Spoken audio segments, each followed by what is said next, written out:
요한복음 17장입니다.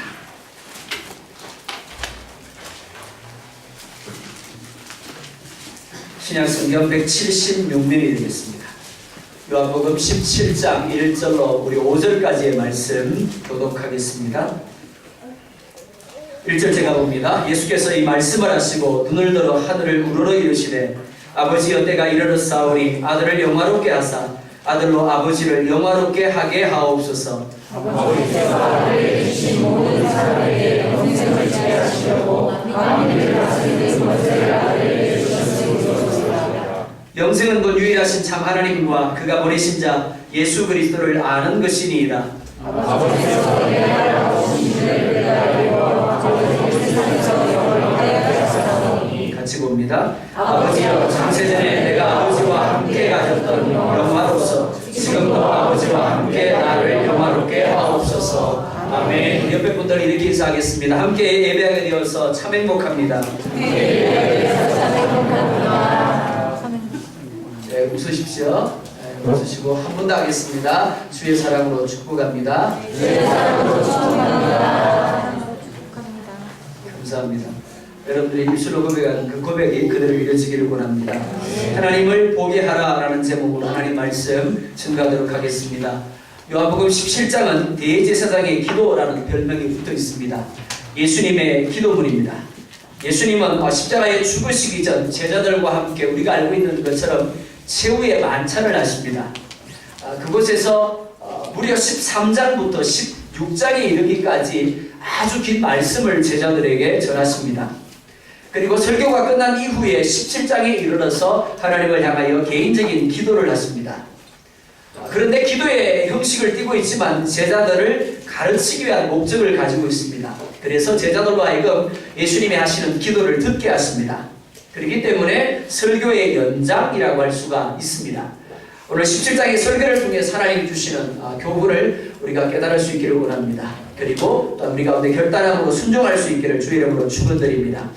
먼저 오늘 본문 1절 상반절을 보면 이렇게 말씀을 하고 있습니다. 예수께서 이 말씀을 하시고, 이 말씀은 저와 여러분이 지금껏 살펴보았던 요한복음 13장부터 16장까지의 말씀을 가리킵니다.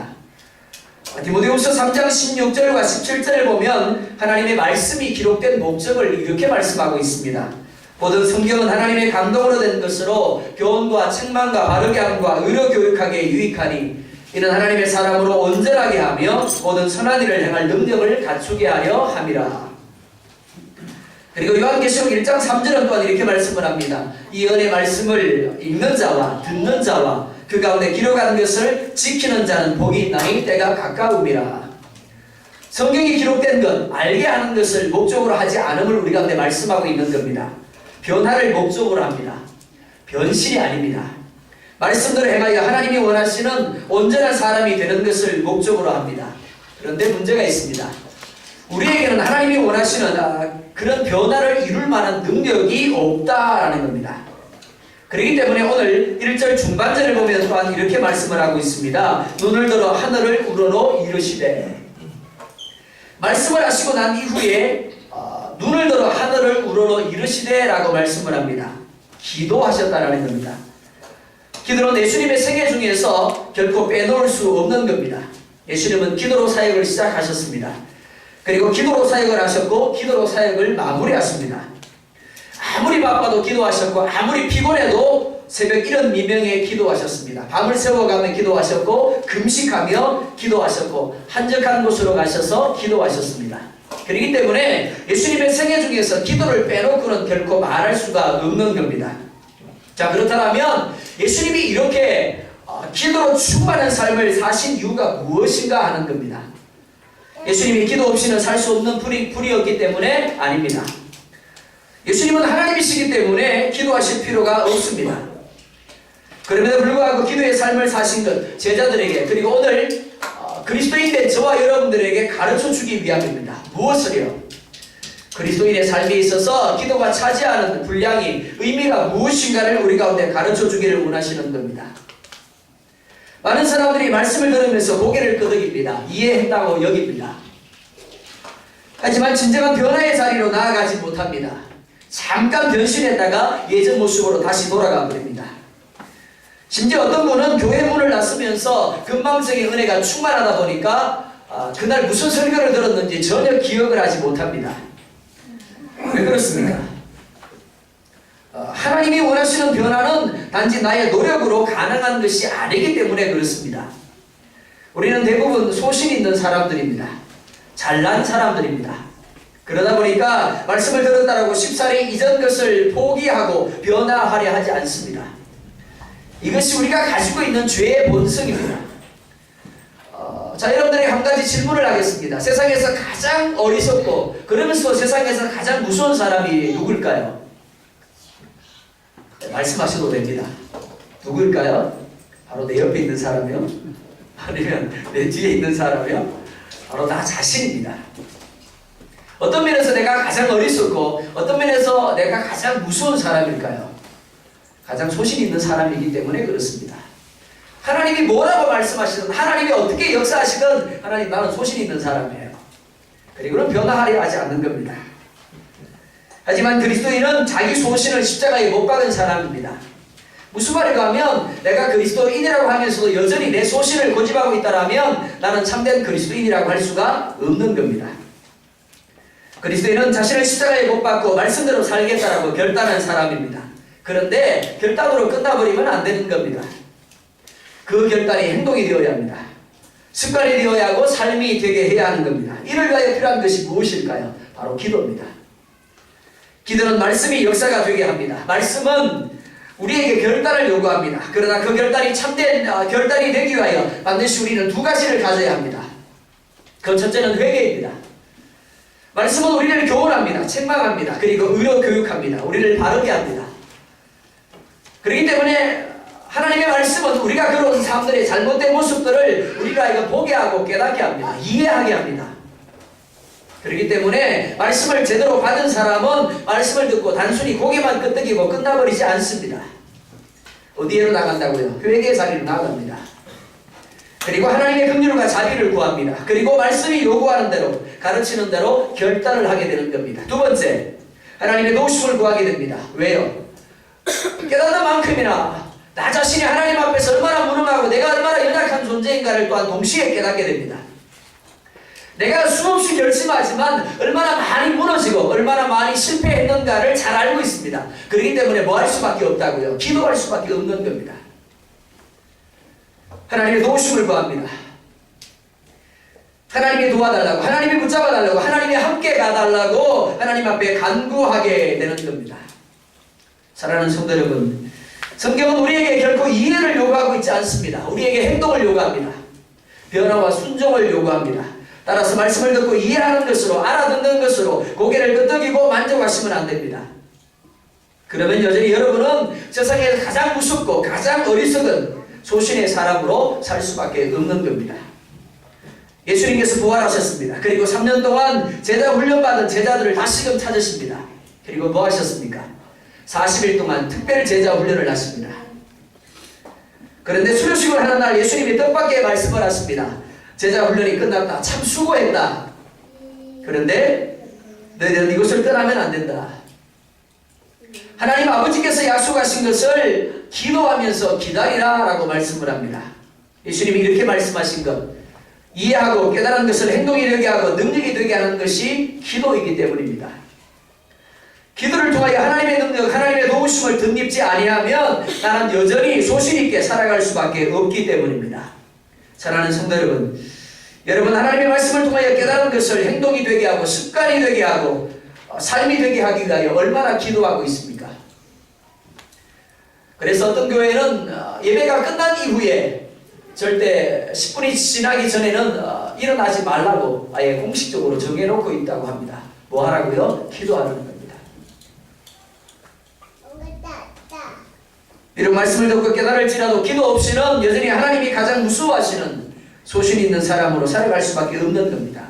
하나님이 아무리 그를 축복하고 싶어도 가장 어리석은 자로서 가장 미련한 자로서 살아갈 수밖에 없는 겁니다. 오늘 수많은 사람들이 넘치도록 하나님의 말씀을 듣습니다. 예배 자리에 머물고 있습니다. 그럼에도 불구하고 변화의 자리로 나아가지 못하고 명목상의 그리스도인으로 살아가는 이유가 바로 여기에 있습니다. 말씀을 듣기는 듣되 그 말씀을 자기 것이 되게 하기 위하여 기도하지 않는 겁니다. 자, 그렇다면 어떤 기도를 드려야 하겠습니까? 두 번째로 오늘 본문 성경은 때가 이르렀사오니라고 말합니다. 사람들에게는 나름대로의 삶의 목표들이 있습니다. 어린아기는 어린아기들의 삶의 목표가 있습니다. 청소년은 청소년대로, 청년은 청년대로, 그리고 장년은 장년대로의 삶의 목표들이 있습니다. 이는 그리스도인이라고 예외일 수 없습니다. 하지만 그리스도인은 교회 밖의 사람들과 달라야 합니다. 같은 목표일에 왜라는 목적이 달라야 합니다. 왜냐하면 궁극적으로 달려가는 목적지가 다르기 때문입니다. 교회 밖의 사람들은 이 땅을 목적으로 합니다. 그래서 잘 먹고 잘 입고 잘 살면 그만입니다. 세상적인 성공이 목적입니다. 하지만 그리스도인들은 천국을 목적으로 하는 존재들입니다. 따라서 이 땅을 사는 모습도 때를 따라 추구하는 삶의 목표도 달라야 하는 겁니다. 1절 하반절을 보면 이렇게 말합니다. 아버지여 때가 이르렀사오니 아들을 영화롭게 하사 아들로 아버지를 영화롭게 하게 하옵소서. 때가 이르렀사오니 라고 말씀합니다. 여기서 말씀하시는 때 하나님 아버지께서 정하신 때를 가리킵니다. 예수님이 십자가에서 죽으셔야 할 때를 가리킵니다. 예수님은 하나님이 정하신 대로 정하신 때에 유대 베들레헴 땅에서 태어나셨습니다. 그리고 하나님이 정하신 대로 하나님이 정하신 때대로 공생의 3년의 삶을 통하여 가르치고 전파하며 가르치는 삶을 사셨습니다. 그리고 이제 하나님이 정하신 대로 십자가에서 죽음을 맞이하셔야 할 때가 다가온 겁니다. 예수님만이 아니라 우리 모든 사람들에게 이런 하나님의 정하신 때가 있습니다. 그래서 전도서 3장을 보면 이렇게 말씀을 합니다. 범사에 기한이 있고 천하 만사가 다 때가 있나니 날 때가 있고 죽을 때가 있으며 심을 때가 있고 심은 것을 뽑을 때가 있으며 죽일 때가 있고 치료할 때가 있으며 헐 때가 있고 세울 때가 있으며 울 때가 있고 웃을 때가 있으며 슬퍼할 때가 있고 춤출 때가 있으며 하나님이 모든 것을 지으시되 때를 따라 아름답게 하셨고 또 사람들에게는 영원을 사모하는 마음을 주셨느니라. 그러나 하나님이 하시는 일에 시종을 사람으로 측량할 수 없게 하셨도다. 아멘. 전도서에서 말씀하시는 때의 특징이 무엇입니까? 첫째, 하나님이 모든 것을 지으신다라는 겁니다. 내 마음대로 내 계획대로 되는 것이 아니라는 겁니다. 어느 날 내가 생각한 대로 되었습니다. 내가 계획한 대로 되었습니다. 근데 사실은 내가 한 게 아닙니다. 하나님이 그렇게 정하신 겁니다. 두 번째, 각 사람마다 다르다라고 말씀을 합니다. 같은 모습으로 살아가는 것 같지만 실상 같은 사람은 하나도 없습니다. 각 사람을 향한 하나님의 계획이 다릅니다. 그리고 때가 다릅니다. 그래서 한 사람은 울고 한 사람은 웃습니다. 한 사람은 빨리 가고 한 사람은 늦게 가는 것처럼 보입니다. 셋째, 때를 따라 아름답게 하신다라고 말씀을 합니다. 시편 1편 3절을 보면 이는 시냇가에 심은 나무가 시절을 쫓아 과실을 맺으며 그 잎사귀가 마르지 아니함 같으니 범사가 형통하리로다 라고 말씀을 합니다. 언제 과실을 맺는다고요? 시절을 쫓아라고 말합니다. 만약에 시냇가에 심은 나무라고 해서 그가 가을이 아니라 봄에 열매를 맺는다고 한다면 어떻겠습니까? 그 나무는 정신없는 나무입니다. 로마서 8장 28절에도 이와 같이 말씀을 합니다. 하나님을 사랑하는 자 곧 그 뜻대로 부르심을 입은 자들에게는 모든 것이 합력하여 선을 이루느니라. 사람의 눈으로 볼 때는 실패입니다. 기근입니다. 포로되었습니다. 그러나 하나님의 눈으로 보면 어떻다고요? 아름답다라는 겁니다. 믿음의 눈으로 보면 실패의 자리도 기근의 자리도 포로된 자리도 어떻게 보인다고요? 아름답게 보인다라는 겁니다. 왜냐하면 그 모든 것들이 모여서 하나님이 원하시는 바 선을 이룰 것이기 때문입니다. 넷째, 하나님이 하시는 일의 시종을 사람으로 측량할 수 없게 하셨다라고 말합니다. 우리 중 그 누구도 자기 자신이 앞으로 어떻게 살아가야 할지 아는 사람은 하나도 없습니다. 이 하루를 살고 있지만 사실 이 하루 동안에도 우리는 우리의 때가 어떻게 펼쳐질지 장담할 수 없습니다. 내일도 우리가 여전히 이 세상에서 삶을 살고 있을 것이라고 장담할 수 있는 이가 누가 있겠습니까? 사실은 여기 앉아있는 우리 중고등부 아이들이 제일 젊을 겁니다. 아니죠. 루와 우리 승혜리가 제일 젊겠습니다. 그런데 저 아이들이 가장 오래 살겠습니까? 그렇게 장담할 수 없는 겁니다. 아무도 모릅니다. 연세가 많기 때문에 빨리 하나님이 불러가실 것이다. 그렇게 장담할 수도 없습니다. 따라서 우리는 에베소서 5장에서 말씀하시는 것처럼 세월을 아낌으로 우리에게 주어지는 때에 민감할 수 있어야 합니다. 그리고 각각의 때를 향한 하나님의 선하시고 기뻐하시는 것이 무엇인가를 분별할 수 있어야 하는 겁니다. 그래야 하나님이 원하시는 반응을 나타낼 수 있는 겁니다. 특별히 영혼을 사모하는 마음을 주셨다라고 말씀을 합니다. 인생의 끝을 죽음이라고 말하는 이들이 있습니다. 그렇다고 한다면 오늘 이 예배 자리에 앉아있는 저와 여러분들만큼 불쌍한 이들이 없을 겁니다. 하지만 여러분은 가장 불쌍한 사람이 아니라 가장 복받은 사람임을 믿으시기 바랍니다. 왜냐하면 인생의 끝이 죽음이 아니라 죽음은 단지 영혼으로 들어가는 관문에 불과함을 알기 때문입니다. 그래서 영혼을 사모하고 그래서 영혼을 준비하는 삶을 살고 있기 때문입니다. 누가복음 16장을 보면 부자와 나사로 비유가 나옵니다. 부자는 전형적으로 인생의 끝이 죽음이라고 여기는 사람입니다. 그래서 잘 먹고 잘 입고 잘 사는 세상적인 성공을 삶의 목적으로 삼고 살았습니다.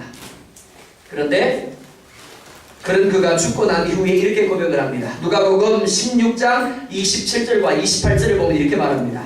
이르되 그러면 아버지여 구하노니 나사로를 내 아버지의 집에서 보내소서. 내 형제 5이 있으니 그들에게 증언하게 하여 그들로 이 고통받는 곳에 오지 않게 하소서.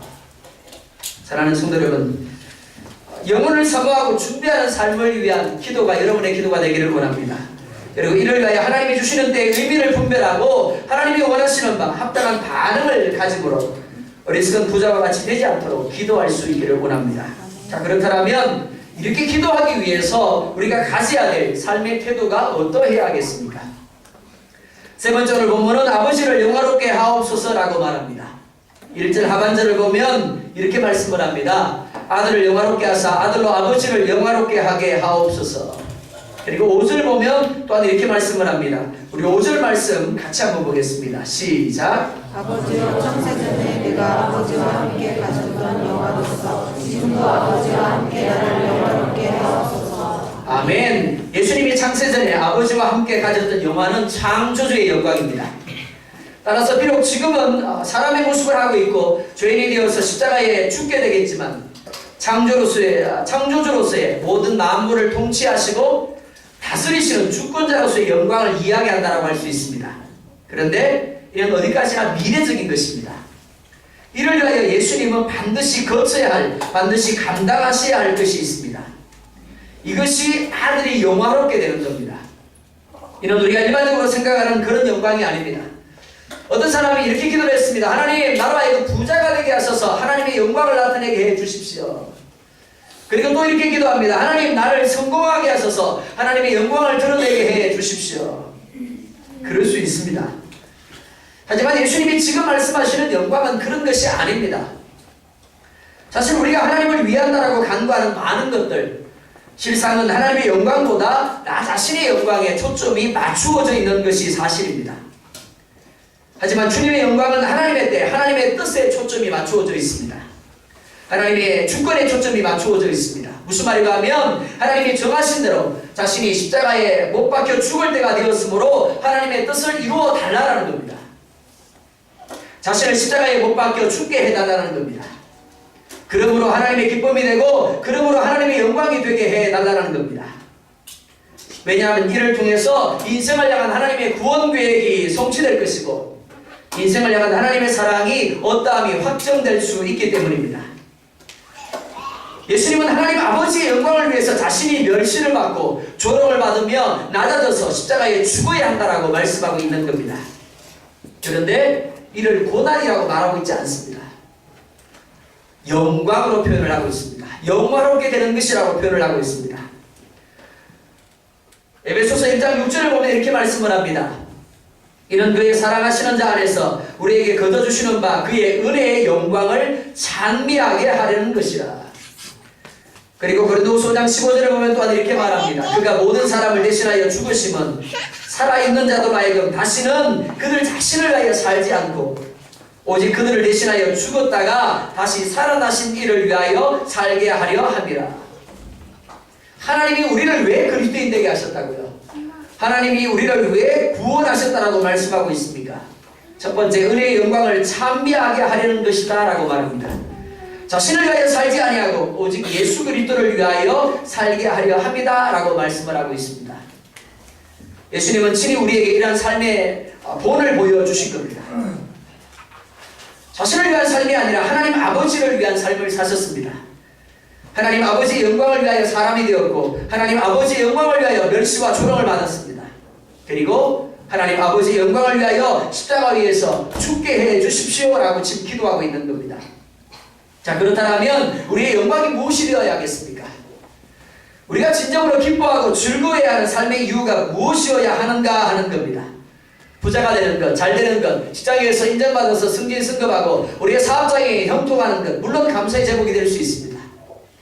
우리의 기쁨이 되고 우리의 영광이 될 수 있습니다. 그러나 우리가 생각해야 될 것이 무엇이가 하면 하나님이 정말 우리의 사업장을 통해서 우리의 직장을 통해서 우리의 학업을 통해서 내가 머무는 바로 그 자리에서 원하시는 것이 무엇인가 하는 겁니다. 예수님은 당신의 일생을 통하여 구속함을 받은 우리들이 이제 우리의 생각이 아니라 우리의 감정이 아니라 우리의 뜻이 아니라 하나님의 뜻, 하나님의 영광에 집중하기를 원하십니다. 그렇기 때문에 신앙생활이란 나는 없어지고 예수 그리스도가 나타나는 것이라고 할 수 있습니다. 예수님이 아버지를 드러내시기 위하여 한없이 낮아지시고 죽음까지도 영광으로 여기신 것처럼 우리 역시 하나님 아버지가 드러날 수 있다면 뭐를 받아야 된다고요? 멸시 받아야 됩니다. 조롱을 받아야 합니다. 고난도 받아야 합니다. 그런데 그게 뭐가 되어야 한다고요? 기쁨이 되어야 한다는 겁니다. 하나님, 내 아픔이 하나님의 영광을 드러내기 위하여 지금 내게 있는 이 아픔이 내게 영광이고 내게 기쁨입니다라고 고백할 수 있어야 한다는 겁니다. 요한복음 1장 18절을 보면 이렇게 말씀을 합니다. 본래 하나님을 본 사람이 없어되 아버지 품속에 있는 독생하신 하나님이 나타내셨느니라. 어떻게 해요? 온전히 순종하심으로. 예수님 자신의 생각이 아니라 자신의 뜻이 아니라 자신의 감정이 아니라 하나님 아버지께서 자신에게 원하는 그 모든 것들에게 순종함으로 말미암아 누구를 드러냈다고요? 하나님 아버지를 나타냈다라고 말씀하고 있는 겁니다. 누가 나를 보든지 마치 하나님을 보는 것 같다라고 고백되어졌다는 겁니다. 사랑하는 성도 여러분, 그곳이 실패의 자리일 수 있습니다. 그곳이 희생과 손해의 자리일 수 있습니다. 자존심이 상하고 아픔과 고통의 자리일 수도 있습니다. 그러나 예수님은 기꺼이 그렇게 하셨습니다. 마찬가지로 내가 하나님을 위하여 희생하고 손해볼 수 있다면 그곳에 하나님의 영광이 나타나게 될 겁니다. 또한 나를 영화롭게 하시는 하나님의 역사도 나타나게 될 겁니다. 그래서 고린도전서 10장 31절은 말씀합니다. 그런즉 너희가 먹든지 마시든지 무엇을 하든지 다 하나님의 영광을 위하여 하라. 어떻게 하라고요? 먹든지 마시든지 무엇을 하든지 다 하나님의 영광을 위하여 하라. 예배만 하나님의 영광을 위해서 하는 게 아닙니다. 봉사만 하나님의 영광을 위해서 하는 게 아니에요. 밥을 할 때도 뭘 위해서 하라고요? 자, 우리 여자분들 대답해 보십시오. 밥을 할 때 뭘 위해서 해요? 하나님의 영광을 위하여. 네, 하나님의 영광을 위해서 할 수 있기를 원합니다. 아멘. 청소하기 귀찮죠? 그죠? 빨리 하기도 참 귀찮습니다. 그죠? 매일같이 벗어 제끼니까 내가 쉴 틈이 없다고 속으로 그런 생각 드실 겁니다. 근데 뭘 위해서 해요? 하나님의 영광을 위해서 하십시오. 아멘. 아멘. 예, 심지어 여러분들 화장실 갈 때도 뭘 위해서 해요? 하나님의 영광을. 예, 하나님의 영광을 위해서 살 수 있기를 주의 이름으로 축원합니다. 아멘. 뿐만이 아닙니다. 골로새서 3장 17절은 또한 이렇게 말합니다. 또 무엇을 하든지 말이나 일이나 다 주 예수의 이름으로 하고 그를 힘입어 하나님 아버지께 감사하라. 라는 성도 여러분, 여러분의 영광 무엇입니까? 여러분의 기쁨, 여러분의 행복의 제목 무엇입니까? 혹시 여러분 자신의 만족에 있지 않습니까? 이제 여러분의 영광과 기쁨과 행복의 이유가 나는 어찌되든지 하나님의 뜻이 이루어지고 하나님의 영광을 받으시는 데 있을 수 있기를 주의 이름으로 축원드립니다. 마지막으로 오늘 본문은 영생에 대하여 말씀을 합니다. 자, 그렇다면 하나님의 영광이란 궁극적으로 무엇인가 하는 겁니다. 하나님 아버지께서 예수님을 십자가에서 죽게 하심으로 이루고자 하신 것이 무엇이었는가 하는 겁니다. 2절 말씀 보면 이렇게 말합니다. 우리 2절 말씀 같이 보겠습니다. 시작.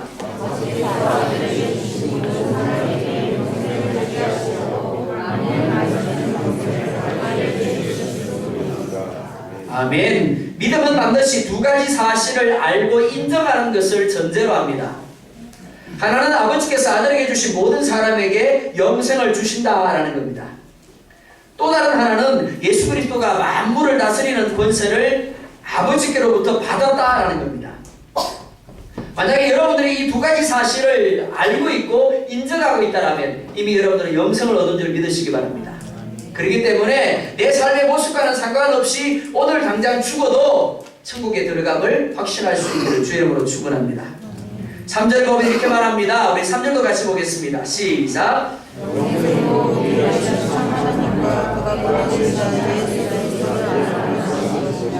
아멘. 아버지께서 아들을 주셨다고 하였습니다. 무슨 말인가 하면 우리가 믿고 우리가 영생을 누리는 것이 우리에게 근거를 두고 있지 않다라는 겁니다. 우리에게서 난 것이 아니라는 겁니다. 자, 한번 생각해 보겠습니다. 여러분이 언제 예수를 믿게 되셨습니까? 그리고 어떻게 예수님을 믿게 되었습니까? 혹 알고 계십니까?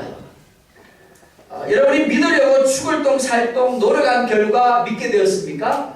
아니면 성경을 열심히 읽었더니 그때부터 내가 믿게 되었다. 그렇습니까? 아닐 겁니다. 사실 우리는 우리가 어떻게 하나님을 믿게 되었는지 잘 알지 못합니다.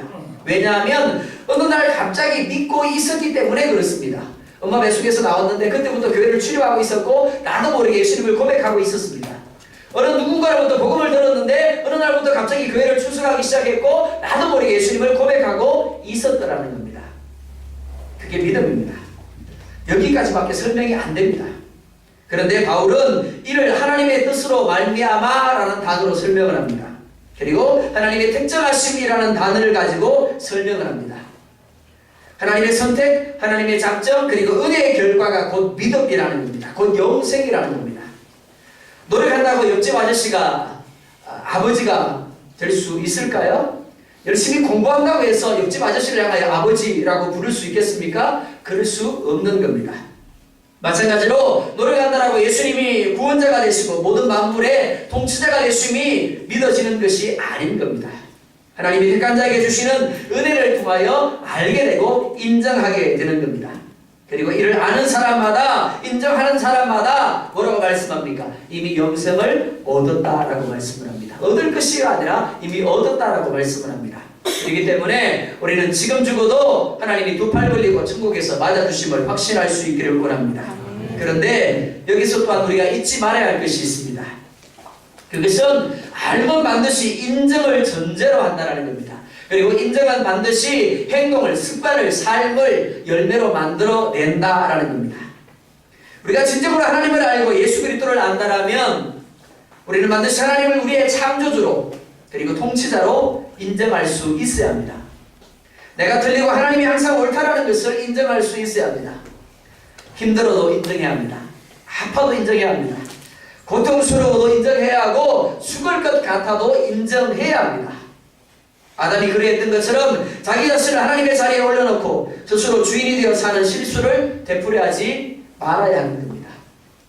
예수님의 십자가는 무너지고 뒤바뀐 주인의 자리를 회복하는 것입니다. 왜냐하면 그럴 때 하나님이 보시기에 좋고 하나님이 진정으로 인생에게 주시고자 했던 복의 삶을 누릴 수 있기 때문입니다. 사랑하는 성도 여러분, 그리스도인들도 얼마든지 삶에서 어려움을 만날 수 있습니다. 그러나 하나님은 우리가 그 어려움을 바라보기를 원하지 아니하십니다. 오히려 그 어려움을 통해서 드러날 하나님의 영광을 구하기를 원하십니다.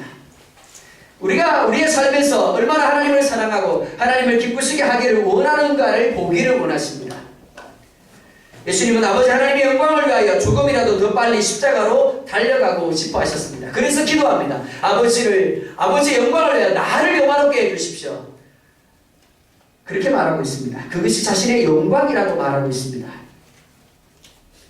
예수님을 따라가는 그리스도인된 여러분, 이제 여러분도 여러분이 영혼을 삼하는 만큼이나 영혼을 인정하는 만큼이나 하나님의 영광을 위하여 살 수 있기를 원합니다. 하나님의 영광을 위한 희생과 포기와 고난이 여러분의 영광이 되고 여러분의 기쁨이 될 수 있기를 원합니다. 요한복음 14장 10절에 말씀합니다. 나는 아버지 안에 있고 아버지는 내 안에 계신 것을 네가 믿지 아니하느냐. 내가 너희에게 이르는 말이 스스로 하는 것이 아니라 아버지께서 내 안에 계셔 그의 일을 하시는 것이라. 사랑하는 성도 여러분, 하나님 안에 거하고 계십니까? 대답 못하시면 큰일 납니다. 하나님 안에 거하고 계십니까? 하나님 여러분들 안에 거하고 계십니까? 정말 그렇다면 이제 내가 원하고 내가 기뻐하는 일이 아니라 하나님 아버지의 일을 하시기 바랍니다. 그래서 누가 여러분을 보든지 하나님을 보게 하시기 바랍니다. 아멘. 자, 주변 사람들 한번 볼까요? 한번 보세요. 그리고 웃어주세요. 네, 행복한 표정 한번 지어주세요. 왜요? 왜 웃으시죠? 누구를 보는 것 같기 때문에? 네, 하나님을 보는 것 같기 때문에. 자, 다시 한번 볼까요? 그 마음을 가지고 한번 보세요. 네, 인상 쓰지 마세요. 속마음 드러납니다. 여러분 옆에 앉아 계시는 그분이 하나님처럼 보이기를 원합니다. 아멘. 내가 머무는 사업장에서, 직장에서, 가정에서 때로 넘어질 수 있습니다. 실수할 수 있습니다. 그러나 다시 일어서서 결단함으로 예수님이 하나님의 영광을 위해서 기꺼이 내가 십자가의 그 죽음의 자리조차도 내가 영광으로 받겠습니다라고 기도했던 것처럼 손해 보십시오. 희생하십시오. 내어주십시오. 아픔조차도 자존심조차도 하나님 때문에 내어주십시오. 그럴 때 누가 여러분을 보든지 하나님을 발견하게 될 겁니다. 하나님은 여러분의 삶의 초점이 하나님의 영광에 맞추어지고 그로 인하여 또한 여러분이 영화롭게 되기를 주의 이름으로 축원드립니다. 기도하겠습니다. 우리 1분만